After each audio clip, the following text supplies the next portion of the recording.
Mindfulness doesn't require a meditation cushion, incense, or 30 minutes of silence. In fact, one of the most accessible and powerful mindfulness practices is something you already do every day: walking. In the next few minutes, I'll guide you through a simple but transformative approach to walking mindfulness that takes just 10 minutes, can be integrated into your existing routine, and creates effects that extend far beyond the practice itself. What makes walking meditation particularly valuable in our modern context is that it represents the intersection of three things our daily lives desperately need: mindfulness, movement, and connection with our surroundings. By transforming an ordinary activity we already perform into a practice of present moment awareness, we create an accessible entry point to mindfulness that doesn't require adding another item to our already full schedules. Before I guide you through the specific technique, let's understand why this approach is so effective. Traditional seated meditation, while valuable, creates what neuroscientists call a context-dependent state, a particular mode of consciousness that's sometimes difficult to transfer into everyday activities. Walking meditation bridges this gap by cultivating mindfulness within movement, making it easier to integrate that same quality of awareness into other daily activities. There's compelling research supporting this approach. Dr. Thomas Soderberg at Lund University conducted a study comparing the psychological benefits of seated versus walking meditation among people with no prior meditation experience. His team found that while both approaches improved attention and reduced rumination, the walking meditation group showed significantly better ability to maintain mindful awareness during subsequent everyday activities. In essence, the movement-based practice created more transferable benefits. The technique I'm about to share has roots in several contemplative traditions, but has been adapted to fit modern Western lifestyles. It doesn't require special clothing, equipment, or environments, and can be practiced whether you're walking through a natural setting, a suburban neighborhood, or even a busy urban environment. The key elements remain consistent regardless of your surroundings. Let's begin with the foundation: how to approach this practice. The first distinction between mindful walking and regular walking is intention. Before you begin, take a moment to consciously shift from transportation mode, walking to get somewhere, to awareness mode, walking to be fully present with the experience itself. This intentional shift activates what neuropsychologists call top-down attention modulation, where your prefrontal cortex directs your awareness in a specific way rather than defaulting to habitual patterns. The practice itself consists of 5 components that you'll bring your awareness to in sequence: your feet, your breath, your body, your surroundings, and finally, your thoughts. Unlike more structured approaches, this method creates a natural flow of attention that prevents the practice from becoming mechanical or rigid. We'll begin with feet awareness. As you start walking, bring your full attention to the sensations in your feet as they make contact with the ground. Notice the heel touching down, the roll through the arch, the push off from the toes. Feel the texture of the ground through your shoes. Is it hard, soft, uneven, smooth? Observe the weight shifting from one foot to the other. This isn't about analyzing or thinking about walking. It's about directly experiencing the sensations themselves. What makes this focus particularly powerful is that it immediately grounds your attention in physical sensation, which research from Harvard's Department of Psychology has shown is one of the most effective anchors for present moment awareness. The feet are especially useful as an anchor point because they're literally connecting you to the earth in each moment, creating a natural metaphor for groundedness. After establishing awareness in your feet for about 2 minutes, expand your attention to include your breath, not controlling it in any particular way, but simply noticing its natural rhythm as you walk. You might observe how the pace of your walking and the rhythm of your breathing begin to synchronize, or how the breath naturally deepens as your walk continues. Allow your attention to include both feet, sensations, and breath simultaneously. This dual-focus approach engages what neuroscientists call integrated awareness, the capacity to hold multiple streams of sensory information and consciousness simultaneously without jumping between them. Research from the Center for Mindfulness at the University of Massachusetts Medical School has shown that developing this capacity strengthens neural networks associated with attention regulation and cognitive flexibility, creating benefits that extend far beyond the practice itself. As you continue walking with awareness of both feet and breath, approximately minute 3-4 of the practice, expand your attention further to include your entire body in motion. Notice the swinging of your arms, the subtle rotation in your torso, the alignment of your spine, the position of your head. Feel the air moving across your skin, the temperature, any sensations of warmth or coolness in different parts of your body. This whole body awareness activates what neuroscientists call embodied cognition, a mode of processing information through the body rather than through abstract thought. Research from Columbia University's Department of Psychology has demonstrated that this embodied awareness improves not only present moment attention, but also emotional regulation, as the body provides immediate feedback about emotional states before they fully manifest in conscious awareness. Around the 5th minute of your walk, while maintaining awareness of your physical experience, begin to expand your attention to include your surroundings.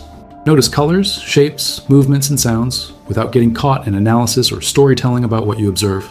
Simply register each sensory input as it arrives in your field of awareness, then return to the sensation of walking. This environmental awareness practice develops what eco-psychologists call sensory permeability, the capacity to remain open to your surroundings without being overwhelmed by them. In our hyper-stimulating modern environments, we often default to either tuning out our surroundings entirely or becoming distracted by them.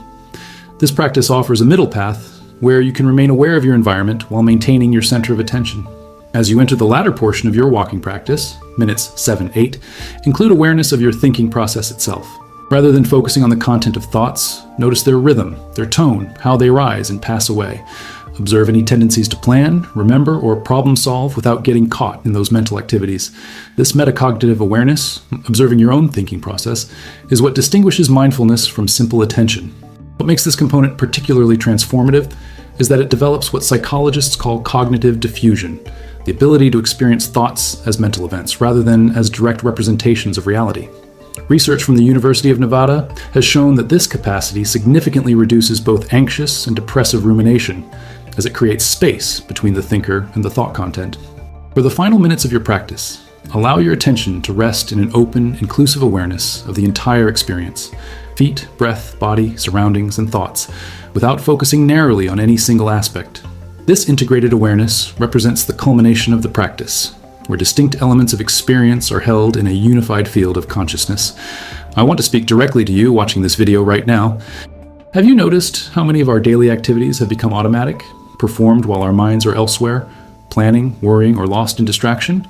How many walks have you taken while completely absorbed in thought, barely noticing your surroundings or the sensations of walking itself? This simple practice offers an alternative, a way to reclaim ordinary moments as opportunities for presence, while simultaneously cultivating mental qualities that enhance every aspect of life. If you're finding value in understanding how everyday activities can become powerful mindfulness practices, consider subscribing to this channel. Unlike typical meditation content focused on formal seated practices, we explore accessible approaches that integrate seamlessly into modern life. The comment section below is open for your experiences. Have you noticed differences in your mental state when bringing mindful awareness to walking or other everyday activities? Your observations might help others connect these important dots in their own practice.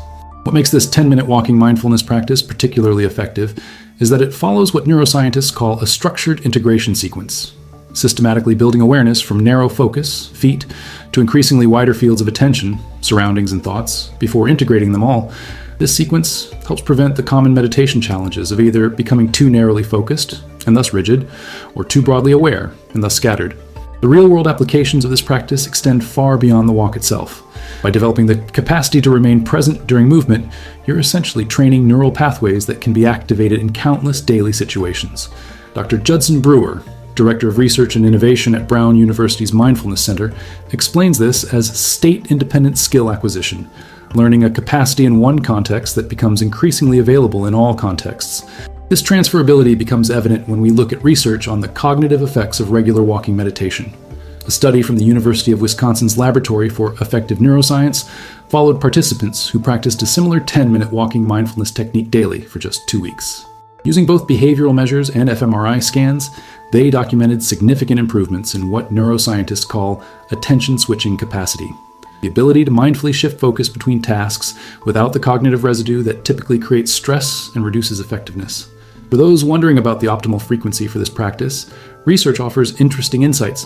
While daily practice creates the most substantial benefits, studies from the University of Pennsylvania have shown that even twice-weekly walking meditation produces measurable improvements in attention regulation and stress resilience. Their research indicated that consistency matters more than duration. Brief, regular practice creates more substantial benefits than occasional longer sessions. What about integrating this practice into different environments? While natural settings offer certain advantages for beginners, fewer distractions, and typically more sensory richness, research from the Urban Mindfulness Foundation has shown that practicing in varied environments actually enhances the transferability of mindfulness skills. Their studies indicated that regularly alternating between natural, residential, and urban walking meditation helps practitioners develop what they term context-independent mindfulness, the ability to maintain present moment awareness regardless of external conditions. One particularly valuable application of walking mindfulness involves what psychologists call transition periods, the intervals between different activities or environments in your day. These transitions commuting between home and work, walking between meetings, moving from indoor to outdoor spaces, often become autopilot zones where we're neither fully present in what we've just completed nor yet engaged with what's coming next. By applying walking mindfulness during these in-between periods, you transform what would otherwise be lost time into opportunities for presence and mental reset. Dr. Ellen Langer, professor of psychology at Harvard University and a pioneer in mindfulness research, describes this approach as temporal reclamation, taking back moments that would otherwise pass in mindless automaticity. Her research team has documented how integrating brief mindfulness practices into transition periods creates what they call experiential expansion, the subjective sense that your day contains more depth and dimension despite the same amount of chronological time. The practice becomes particularly powerful when applied in moments of stress or emotional intensity. Neuroscience research from the University of California has shown that walking meditation activates regulatory circuits in the prefrontal cortex that help modulate emotional responses generated in the limbic system. By engaging in mindful walking during or immediately after stressful situations, you're essentially creating what neuroscientists call a top-down regulatory pathway that helps restore balance to your nervous system. For many practitioners, one of the most surprising benefits emerges in the realm of creative thinking and problem-solving. Research from Stanford University's Center for Design Research has documented how the combination of rhythmic movement and open awareness specifically enhances divergent thinking, the ability to generate novel solutions and perspectives. Their studies found that walking mindfulness was particularly effective at helping participants overcome fixation on established thought patterns, creating mental space for new insights to emerge. The accessibility of this practice makes it particularly valuable for those who have struggled with more formal meditation approaches. Research from the University of Massachusetts compared adherence rates between seated and walking meditation programs, finding that participants assigned to walking practices were significantly more likely to maintain their practice over time. The researchers attributed this difference to what they termed the naturalistic advantage, the fact that walking meditation integrates into existing behavior rather than requiring entirely new habits. This brings us to an important insight about sustainable mindfulness practice. The most effective approaches are those that work with, rather than against, the realities of your life. The 10-minute walking mindfulness technique embodies what behavioral scientists call friction minimization, reducing the barriers to engagement by integrating practice into existing activities rather than adding entirely new ones. This principle helps explain why many people find walking meditation more sustainable than practices requiring dedicated time in specific conditions. Let's address some common questions and challenges that arise with this practice. One frequent concern involves attention shifting between different aspects of experience. Is it problematic if your mind moves naturally between awareness of feet, breath, surroundings, and thoughts, rather than following the structured sequence I outlined? Not at all. The sequence is offered as a supportive structure, particularly for beginners, but the natural flow of attention is equally valid as your practice develops. The essential quality is the continuity of awareness, not adherence to a particular sequence. Another common question concerns walking speed. While traditional walking meditation in certain contemplative traditions emphasizes very slow, deliberate movement, research from the Department of Psychiatry at the University of Vermont suggests that practicing at various speeds creates more adaptable mindfulness skills. Their studies found that alternating between slow, moderate, and normal-paced mindful walking helped practitioners develop what they termed velocity-independent awareness, the ability to maintain mindfulness regardless of movement speed. What about distractions? Many beginners worry that environmental interruptions, traffic noise, other people, unexpected events, will derail their practice. Yet research from the Center for Mindfulness in Medicine at the University of Massachusetts suggests that these apparent obstacles actually enhance practice when approached skillfully. Their studies found that practitioners who learn to include distractions within their field of awareness, rather than trying to block them out, develop greater resilience in their mindfulness skills, and show improved ability to maintain present moment awareness in complex real-world situations. For those interested in tracking progress with this practice, it's helpful to understand what psychologists call process markers, observable shifts that indicate developing mindfulness capacity. Common markers include noticing more sensory details in familiar environments, catching mind wandering more quickly, decreased reactivity to minor stressors, and enhanced awareness of the connection between physical sensations and emotional states. These indicators often emerge before the more commonly anticipated benefits like reduced stress or improved focus, serving as encouraging signs of neurological change underway. As you incorporate this 10-minute practice into your life, remember that consistency matters more than perfection. Research on habit formation from University College London has shown that establishing a sustainable rhythm of practice, even if imperfectly executed, creates more substantial long-term benefits than occasional perfect sessions. Their studies suggest that linking the practice to an existing daily trigger, such as your morning commute, lunchtime walk, or evening transition from work to home, significantly increases the likelihood of sustained engagement. The beauty of walking mindfulness lies in its versatility and accessibility. Unlike practices that require specific environments or conditions, this approach meets you exactly where you are, transforming ordinary moments into opportunities for presence and awareness. Whether practiced in a forest trail, a suburban neighborhood, a city sidewalk, or even walking between rooms in your home, the core elements remain accessible and effective. I encourage you to try this 10-minute practice today, not as another item on your to-do list, but as a way of reclaiming time you're already spending. Notice how it feels to transform an ordinary walk into an extraordinary opportunity for presence. Pay attention to the subtle shifts in your experience when walking changes from mere transportation to a practice of embodied awareness. And remember that each step taken with mindfulness isn't just movement through physical space, but movement toward a more awake, present, and engaged relationship with your life.